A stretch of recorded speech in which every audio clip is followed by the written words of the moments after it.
படுக்கும்போது அகச்சிசமும் போகும்போது வரும்போது அப்போ இதான் ஆக சும்மா அருள் உரை வேறும் இல்லை என் அனுபவம் தான். அடிப்படை நீங்கள்லாம் முருகா சொல்லுங்கள். முருகா சர்க்குருநாதா சாந்த சுரூபா எனது தந்தையே எனது தாயே தயவுடைய தெய்வமே தயாபரணே தேவாதி தேவா இந்த பாவி ஒரு பாரப்பாருப்பா அப்படின்னு எனக்கு சொல்லிட்டேன். கூட சொல்ல.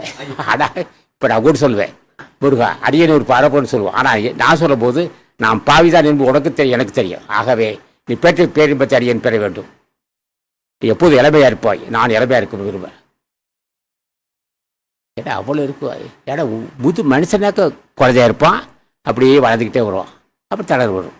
ஆனால் மாறும். அது வாய்ப்பு இருக்கும். மனிதருக்கு எல்லா மனிதருக்கு வாய்ப்பு இருக்கடா. தளர்ச்சி இல்லை முதுமை இல்லை. யார் ஆட்சியால் முதுபெரும் தலைவன் முருகப்பெருமன் ஆட்சியால் முதுமை இல்லை. முருகன் ஆட்சியால் மரணம் இல்லை. அவனை வணங்குவேன். அவன் தான் தலைவன். இந்த உலகத்துக்கு அவன் தான் தலைவன்.